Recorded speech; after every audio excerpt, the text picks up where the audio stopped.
नमो नारायण, नमो नारायण। जय गौ माता, वंदे मातरम। भारती को प्रणाम और हृदय से ओम शम शनिश्चराय नमः। दर्शकों, मित्रों, साथियों, जीवन में कभी किसी से तुलना मत कीजिए। आप जैसे हैं सर्वश्रेष्ठ हैं और ईश्वर की हर रचा अपने आप में सर्वोत्तम है। और एक बात और कहना चाहता हूं, अच्छे लोगों की सबसे बड़ी खूबी ये होती है कि उन्हें याद नहीं रखना पड़ता, वो याद रह जाते। इसलिए अच्छे बनिए, सच्चे बनिए और सबका भला करिए, हो सके किसी का बुरा मत करिए। ओम नमो नारायण। गुरु मंत्र विद्यार्थी महाराज के दर्शकों को मेरी ओर से ओम नमो नारायण।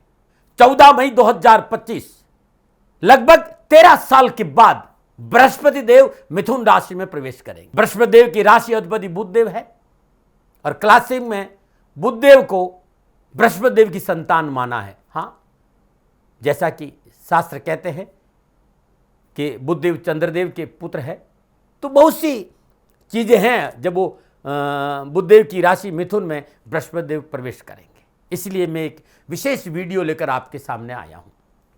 बृहस्पति देव प्रत्येक राशि में लगभग 12 से 13 महीने रहते हैं। तो 14 मई 2025 रात्रि 10:50 पर के आसपास बृहस्पति देव वृषभ राशि से निकलकर मिथुन राशि में आएंगे। जिस समय बृहस्पति देव राशि परिवर्तन कर रहे हैं उस समय धनु लग्न है और धनु लग्न के राशि अधिपति बृहस्पति देव है और लग्नेश बृहस्पति देव सप्तम भाव मिथुन राशि में संचरण करेंगे और अपनी सप्तम पूर्ण दृष्टि से लग्न को देख रहे हैं। सूर्यदेव बुधदेव के साथ मेष राशि पंचम भाव, मंगलदेव कर्क राशि अष्टम भाव, चंद्रदेव वृश्चिक राशि 12वें भाव, शुक्रदेव शनिदेव राहुदेव मीन राशि चतुर्थ भाव और केतुदेव कन्या राशि 10वें भाव में से। ये उस समय ग्रह योगायोग है जब बृहस्पति देव वृषभ राशि से निकलकर मिथुन राशि में आए। लगभग 2 जून 2026 तक बृहस्पति देव मिथुन राशि में रहेंगे, लेकिन इसी बीच बृहस्पति 10 जून 2025 को अस्त होंगे और 6 जुलाई 2025 को पुनः उदय होंगे। 18 अक्टूबर 2025 शाम 7:46 पर अतिचारी गति से अपनी उच्च राशि कर्क में बृहस्पति देव संचरण करेंगे। मित्रों, साथियों, ये जो डेट मैं बोल रहा हूं कि 18 अक्टूबर 2025, ये डेट 2025 से लेकर 2033 तक, ये जो 8 साल है, क्लासिक और हमारा शास्त्र ये कहते हैं कि इन 8 सालों में बृहस्पति देव प्रत्येक साल अतिचारी गति से संचरण करेंगे। इसलिए इस वीडियो को बनाने का मुझे मौका मिला है, क्योंकि बहुत महत्वपूर्ण संचरण होगा और ये बताना बहुत जरूरी है। 11 नवंबर 2025 रात्रि 10:10 पर बृहस्पति देव कर्क राशि में वक्री होंगे। 5 दिसंबर 2025 बृहस्पति देव वक्री अवस्था में पुनः मिथुन राशि में प्रवेश करेंगे। 11 मार्च 2026 बृहस्पति देव सुबह 8:56 पर मार्गी होंगे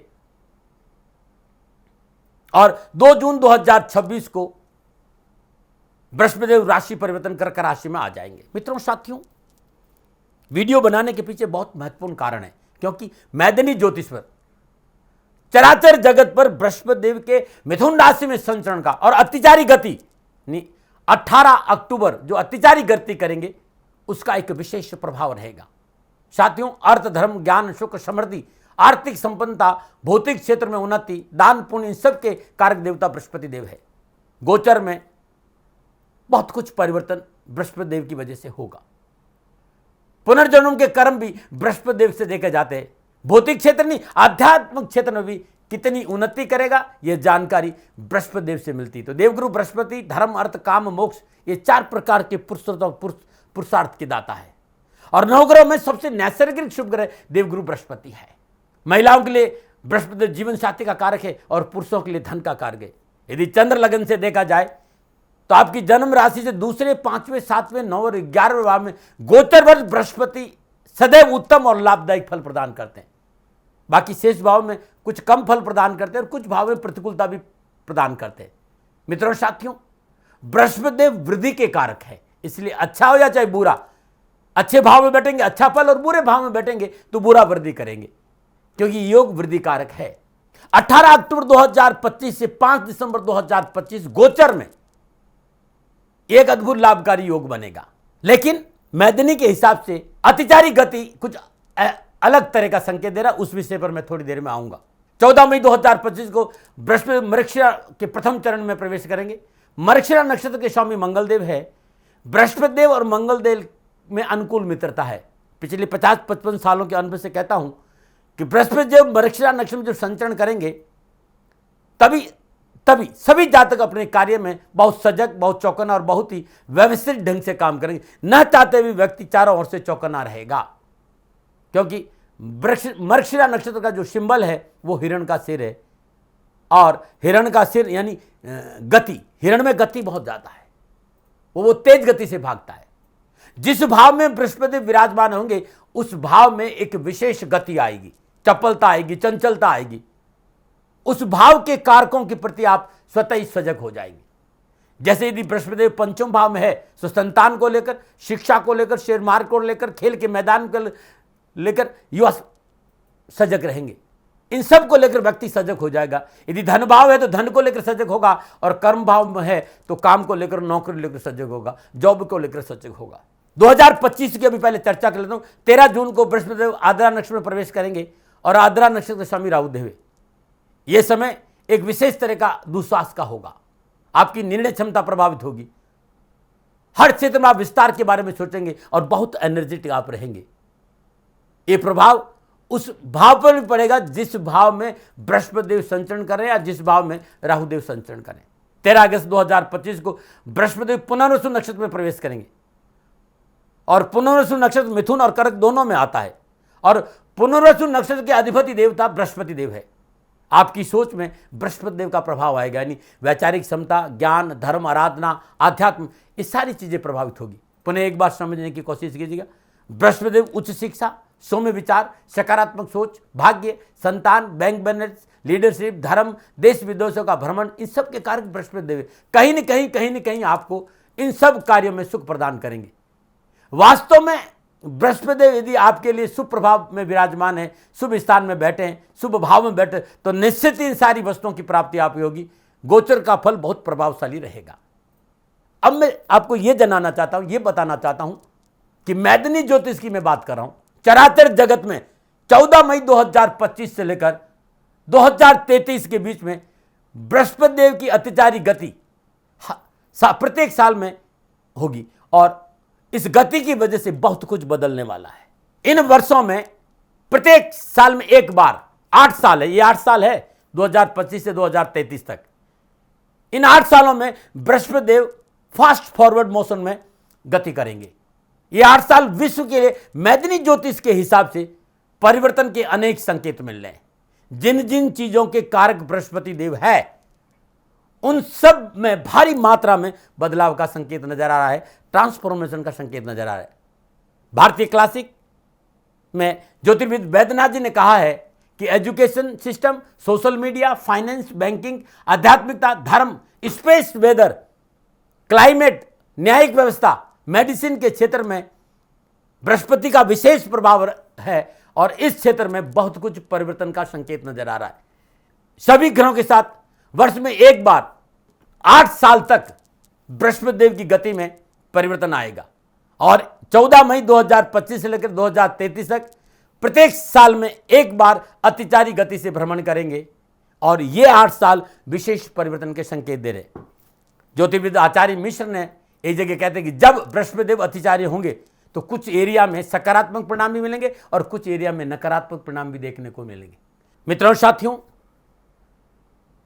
13 साल के बाद बृहस्पति देव का संचरण मिथुन में हो रहा है, और एक महत्वपूर्ण राशि परिवर्तन है।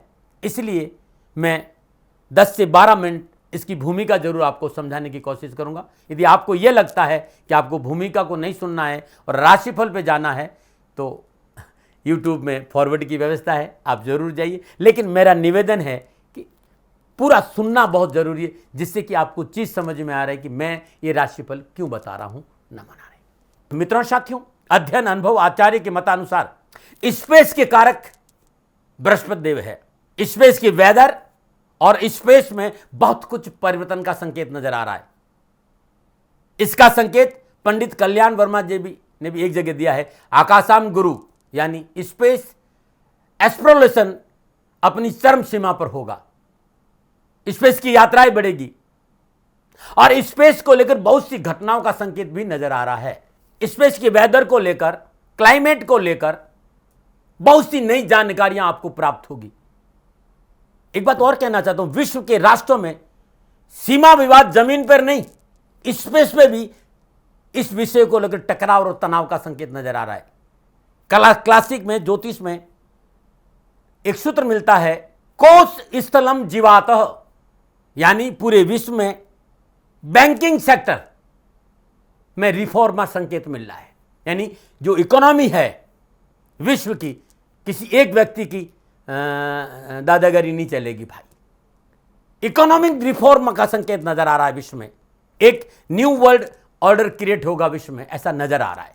जब बृहस्पति देव अतिचारी गति में संचरण करेंगे, और ये 8 साल में एक बार, हर साल एक बार जरूर करेंगे, तो मुझे ये जो मेरा जो अनुभव है इन 50-55 सालों का, चांदी और सोने के मार्केट में तेजी आएगी। ऋषि भद्रायण जी एक जगह कहते हैं कि नए वायरस जैसी कुछ समस्याओं का, जैसे कि कोरोना में कुछ था, तो विश्व में कहीं ना कहीं वायरस के अफवाहें, वायरस की चीजें परेशान कर सकती। एजुकेशन के सेक्टर में सकारात्मक परिवर्तन का संकेत है, ऐसा गणनाओं को ध्यान से देखने में लगता है। मित्रों, साथियों, संपूर्ण विश्व की बात, मैदानी संपूर्ण चराचर जगत की बात करती है, तो बृहस्पति देव न्याय प्रणालिका का रिप्रेजेंटेटिव करते हैं। न्याय जो प्रणाली है उसका रिप्रेजेंटेटिव बृहस्पति देव करते हैं। तो न्याय के क्षेत्र में बहुत कुछ रिफॉर्म होगा। जो इस वर्तमान में जो न्याय का ढांचा है ये बदलता हुआ नजर आ रहा है। स्पेस और स्पेस वेदर की चेंजिंग की वजह से स्पेस में सैटेलाइटों में नुकसान का संकेत नजर आ रहा है, और साथ ही जलवायु परिवर्तन का संकेत भी है। और ऐसा प्रारंभ कब होगा? ध्यान रखिएगा, 18 अक्टूबर 2025 से, क्योंकि उस समय 11 नवंबर तक बृहस्पति देव अतिचारी गति से कर्क राशि में संचरण करेंगे। इन 8 सालों में बृहस्पति देव में कुछ न कुछ परिवर्तन जरूर होगा। मित्रों, साथियों, ये मैदानी ज्योतिष के आधार पर मैं अपना अनुभव आपके साथ में रख रहा हूं, क्योंकि इसके बाद मुझे 12 राशियों पर बोलना है। आपकी राशि पर बृहस्पति देव का क्या प्रभाव रहेगा?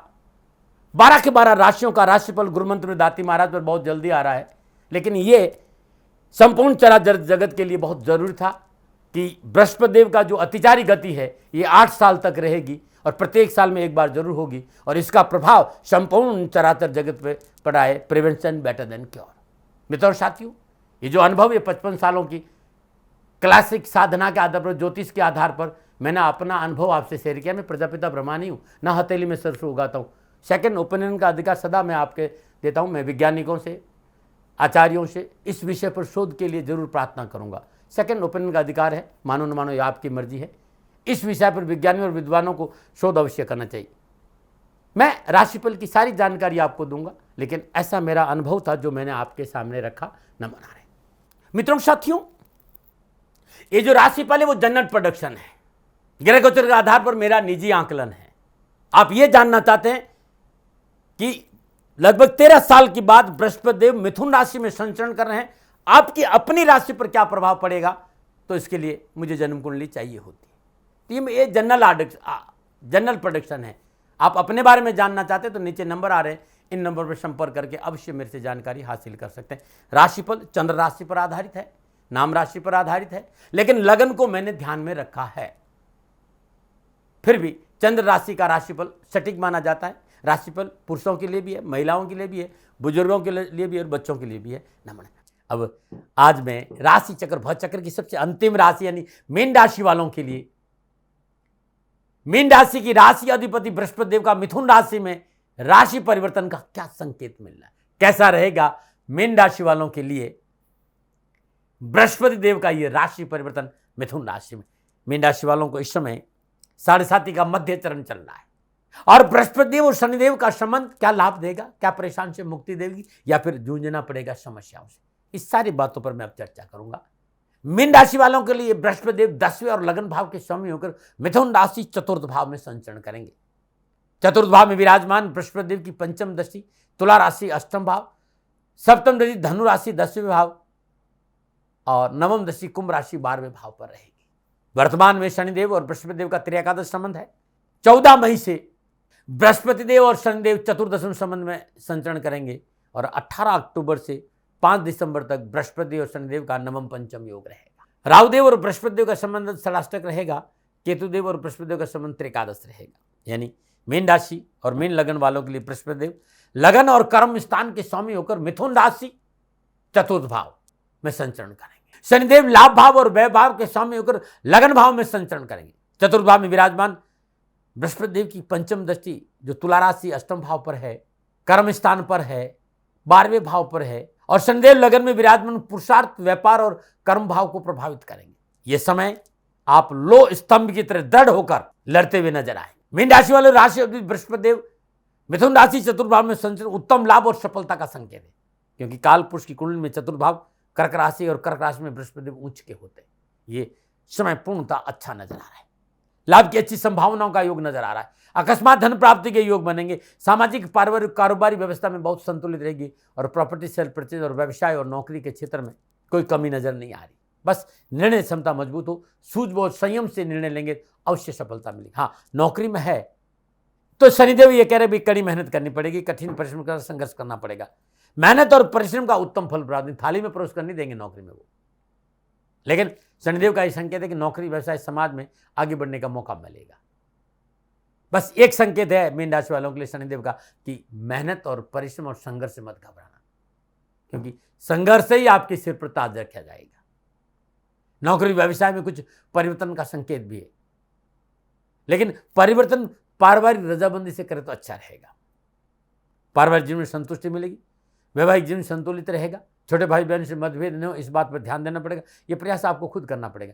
कैरियर, कामकाज, नौकरी, शिक्षा के दृष्टिकोण से युवा और विद्यार्थियों के समय परिश्रम का संकेत दे रहा है और स्वास्थ्य को लेकर सावधानी बरतनी पड़ेगी। ये मोटा मोटा मीन राशि वालों के लिए बृहस्पति देव का मिथुन राशि चतुर्थ भाव में संचरण का संकेत मिल रहा है।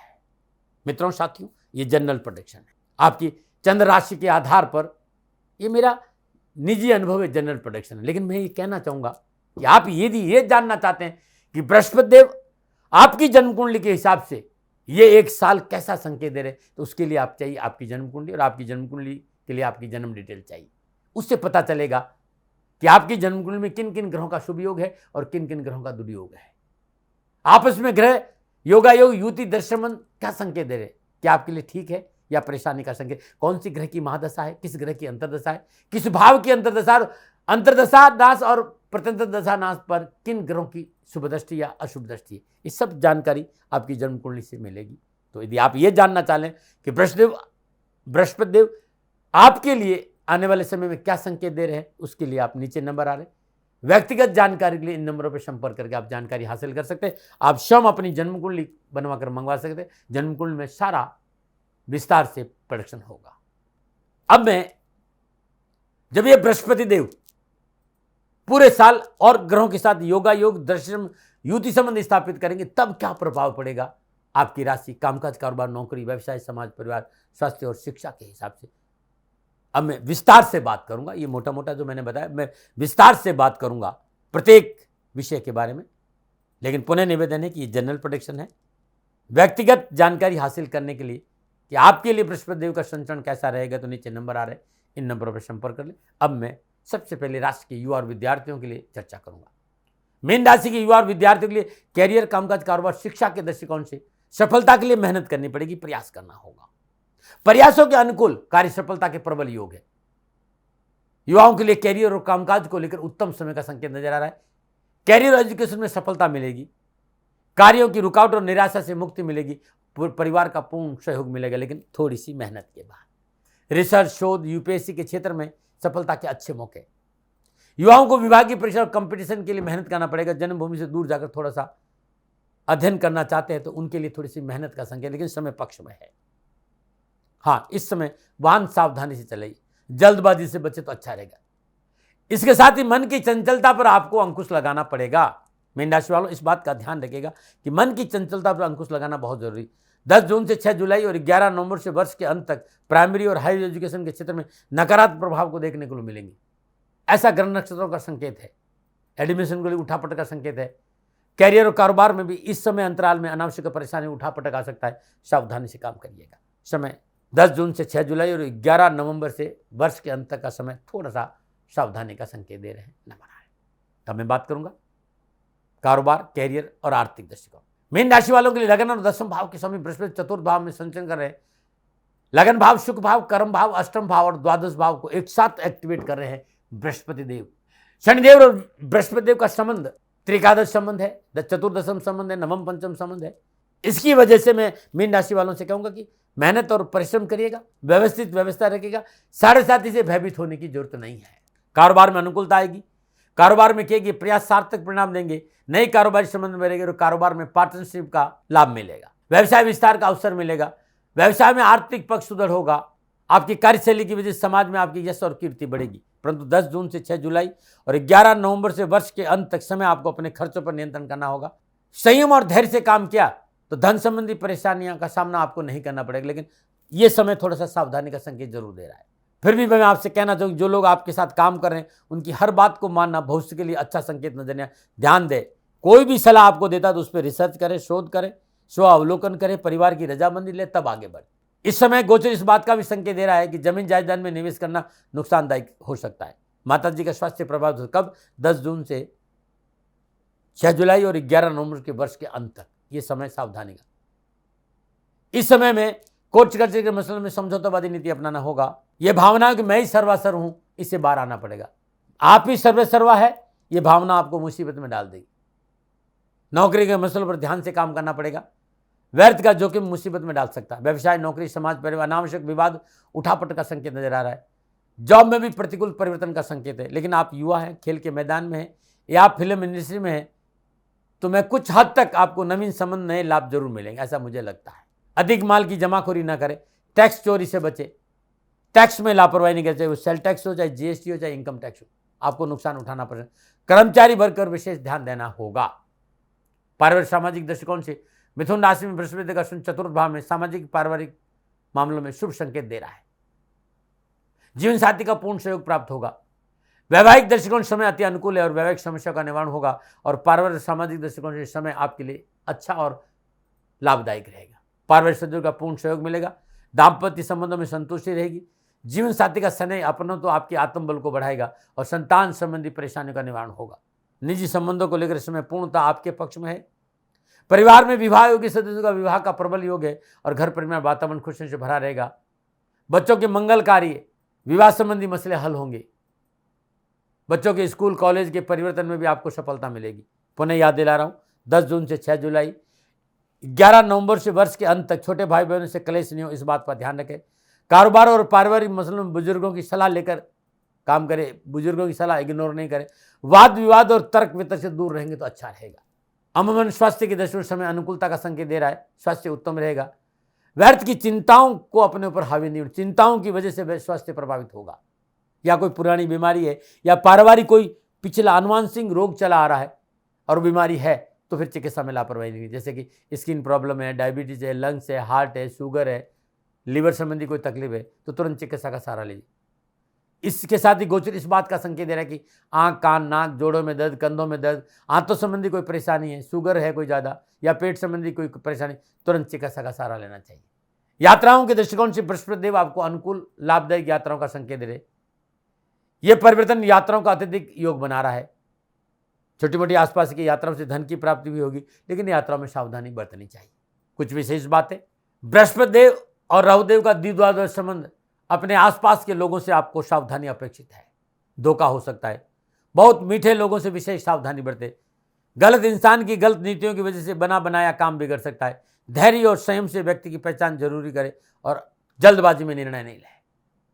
क्रोध और आवेश के लिए आपके जीवन में जगह नहीं है। इस बात का ध्यान रखिएगा, क्योंकि क्रोध और आवेश में लिए गए निर्णयों की वजह से जीवन में मोटा नुकसान हो सकता है। सच बोले परंतु मीठा बोले, इन बातों का विशेष ध्यान रखें।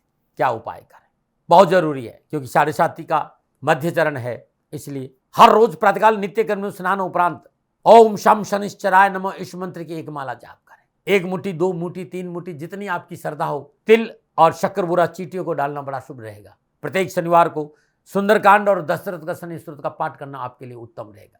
बहुत जरूरी है आपको हर रोज सुबह सुबह पीपल के वृक्ष में सरसों का तेल का दीपक जलाए, सोमवार से लेकर शनिवार तक। और रविवार को सुबह नहीं, शाम को चौमू का तेल का दीपक पीपल के वृक्ष के नीचे प्रदोष काल में करना उत्तम रहेगा। उत्तम रहेगा कि आप अपने गले में 12 मुखी रुद्राक्ष 5 दाने धारण करें। आपके कष्ट मिटेंगे और आपकी परेशानियों का ओम नमो भगवती वासुदेवाय नमः इस मंत्र का जाप करना उत्तम रहेगा। और गुरुवार के दिन नारायण के श्री चरणों में तुलसी मंजरी अर्पित करेंगे तो कारोबार और कैरियर संबंधी परेशानी से मुक्ति मिलेगी। नमो नारायण। दर्शकों, मित्रों, साथियों, मीन राशि वालों के लिए बृहस्पति देव का राशि परिवर्तन का जो संकेत है वो मेरा निजी आंकलन है। न भय, न भ्रम, न भ्रांति, विवाद, न तर्क, शक, उपनयन का अधिकार आपका था, आपका है, आप ही का रहेगा। मानो न मानो, आपकी। हाँ, आंकलन मेरा था और मेरे से कोई भूल हो गई हो, दोनों हाथ जोड़कर क्षमा मांगता हूँ। आप सुखी रहे, आप स्वस्थ रहे, समृद्धिशील रहे, शनिदेव के चरणों में मेरी प्रार्थना। नमो नारायण। फिर दर्शकों, मित्रों, साथियों, पूरा राष्ट्र ये जानता है कि मेरा जीवन गौ माता और बेटियों के लिए है। यत्र नारीस्तु पूजन्ते रमन्ते तत्र देवता। ठीक किसी तरह मेरा जीवन गौ माता की शरणागत है, उनके चरणों में है। पूरा राष्ट्र और राजस्थान का हर व्यक्ति जानता है कि दाती महाराज गायों से बहुत प्यार करते हैं, बेटियों से बहुत प्यार करते हैं। पिछले 35-36 सालों में सैकड़ों हजारों बेटियों के लिए मैंने अपना जीवन दिया है और मैं ये कह सकता हूं कि गौ माता और बेटियों के लिए मेरा संपूर्ण जीवन निछावर है। और ये मेरे जीवन का उद्देश्य था, क्योंकि मेरे लिए राष्ट्र कोई बड़ा है, ना राष्ट्र से बड़ा कोई हो सकता, न संभावना है। और गौ माता और बेटियां राष्ट्र की धरोहर है, उनके लिए करना मेरा कर्तव्य भी था, मेरा कर्म भी था और मेरा धर्म भी था। मैं आपको किसी वजह से नहीं सुना रहा हूं ये बात, बस खाली बता रहा हूं कि ये मेरे जीवन का लक्ष्य था। मैं अपने राष्ट्र की सेवा करूं, ये मेरा धर्म है, क्योंकि मैं इस राष्ट्र का नागरिक हूं। पिछले 30-35 सालों से मैं बेटी बचाओ, गौ सेवा में अपना संपूर्ण जीवन राष्ट्र के साथ लगाया।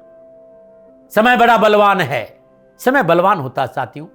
वर्तमान परिस्थितियां आर्थिक दृष्टिकोण से मेरी अनुकूल नहीं है, यह मैं संकेत आपको कई बार दे चुका हूं। धन नहीं मांग रहा हूं, मैंने आज तक राष्ट्र से कभी नहीं कहा कि मुझे धन दो, मुझे पैसे नहीं चाहिए। ना मैंने पहले कभी पैसे मांगे थे और ना मैं अभी पैसे मांग रहा हूं। और ये मेरा अहंकार नहीं है। बात बताना चाहता हूं, मैं अहंकार से ये नहीं बोल रहा हूं, क्योंकि मैं धन को लेकर कभी आपके सामने नहीं आया। ये मेरा निवेदन है। हमेशा मैंने आप लोगों से कहा कि राष्ट्र की सेवा करो, मैं भी कर रहा हूं और आप भी सेवा करो। धन नहीं चाहिए, लेकिन वर्तमान आर्थिक परिस्थितियां मेरे को यह कहने के लिए थोड़ा सा मजबूर कर रही है कि शनिधाम गौशाला की गाय दुखी नहीं रहे, इसके लिए मुझे आपका सहयोग चाहिए। और सहयोग तब चाहिए जब मैं आपके लिए कुछ करूंगा, मैं आपके साथ खड़ा रहूंगा आपकी समस्याओं के समाधान के लिए, चाहे वो पूजा पाठ हो, चाहे ज्योतिष हो, चाहे ध्यान हो, चाहे योग हो, किसी भी रूप में आपको मेरे से सहयोग चाहिए। आप सभी अपनी अपनी जन्म कुंडली देखना चाहते हैं, आप चाहते हैं कि मैं आपकी जन्म कुंडली देखकर आपको कुछ समाधान दूं, और आप सबको कुछ न कुछ जानकारी चाहिए। मैं आपके साथ खड़ा हूं, पूरे साल खड़ा रहूंगा और जब तक जीऊंगा तब तक राष्ट्र के साथ खड़ा रहूंगा। नीचे नंबर आ रहा है, इन नंबरों पर संपर्क करिए और मेरे से बात करिए, लेकिन इसकी एवज में गायों के लिए चारे की व्यवस्था करिए। इसलिए मैंने कहा था कि भाई समय है, दिन है, थोड़ा सा आर्थिक परिस्थितियों को लेकर मैं थोड़ा सा कमजोर हूं और मेरी गौ माता शनिधाम गौशाला चारे को लेकर परेशान नहीं हो, ऐसा मैं हृदय लेकर आपके सामने आया हूं। लोगों ने कहा कि राष्ट्र आपसे प्यार करता है दाती महाराज, एक बार राष्ट्र से निवेदन करिए। मैं फिर कहना चाहता हूं, मैं धन नहीं मांग रहा हूं और ये मेरा अहंकार नहीं, मेरी विनम्र प्रार्थना। साथियों, मेरा राष्ट्र सर्वोपरि है। मैं ये नहीं कह रहा हूं, मैं ये कह रहा हूं कि मैं परिश्रम करूंगा आपके लिए, और आप उस परिश्रम के एवज में गायों के लिए चारे की व्यवस्था कीजिए। शनि भगवान सदा आपकी रक्षा करेंगे, आपका जीवन सदा खुशियों से भरा रहेगा, ऐसा मेरा निवेदन है। और वे सभी लोग जो सक्षम है, सामर्थ्यवान है, जिन्हें दाती महाराज के ज्योतिषीय समाधान की आवश्यकता नहीं है, उनको मेरा प्रणाम है। और उन सबको मेरा प्रणाम है जो शनिधाम गौशालाओं को सपोर्ट करते हैं, सेवा में कंधा से कंधा मिलाकर खड़ा रहते हैं। जब से मैंने ये सूचना दी, जब से मैंने ये मैसेज दिया, हजारों लोग शनिधाम गौशाला के साथ कंधा से कंधा मिलाकर खड़े हैं। उन सबको मेरा धन्यवाद, मेरा आभार, अभिनंदन। हर महीने आप में से बहुत से लोग कुछ न कुछ शनिधाम गौशाला में सहयोग करते हैं। मैं उन सब के प्रति पुनः एक बार हृदय से अपना आभार प्रकट करता हूं और ये सहयोग मैं जीवन भर याद रखूंगा। समय ऐसा है, मेरी परिस्थितियां आर्थिक दृष्टिकोण से अनुकूल संकेत नहीं दे रही, इसलिए मैंने राष्ट्र से कहा कि सन्निधान गौशाला में परेशानी नहीं आए। सरकार सपोर्ट करती है, सरकार की तरफ से जो वो करना चाहती वो करती, लेकिन उससे पूरा नहीं पड़ता है। सरकार की अपनी सीमाएं हैं साथियों, और उससे पूरा नहीं पड़ता है, और अपनी मर्यादाएं भी और सीमाएं। शासन के पास और बहुत से काम है साथियों। फिर भी मैं शासन का भी धन्यवाद दूंगा जो हमारे साथ वो खड़े हैं। पुनः हृदय से एक बार निवेदन करना चाहता हूं, आपको लगता है कि दाती महाराज के साथ सन्निधान गौशाला में खड़ा रहना है तो नंबर नीचे आ रहे हैं, जरूर सहयोग करिएगा। मेरा कोई दबाव नहीं है, समय काल परिस्थिति के अनुसार दाती महाराज की ये प्रार्थना है। मैं दाती महाराज आपका हूं और आप मेरे हो, मुझे लगा कि आपको कहना देना चाहिए। राशिवासियों, व्यापारी नहीं हूं, समय है आज आपसे कह रहा हूं। और यदि आप अपने आसपास भी जो गायें उनकी भी सेवा करते हैं तो ये भी सेवा मेरे को बहुत खुशी हो, क्योंकि गौ माता दुखी नहीं रहनी चाहिए, बस इस बात का ध्यान रखिएगा। पुनः हृदय से आभार। ओम नमो नारायण।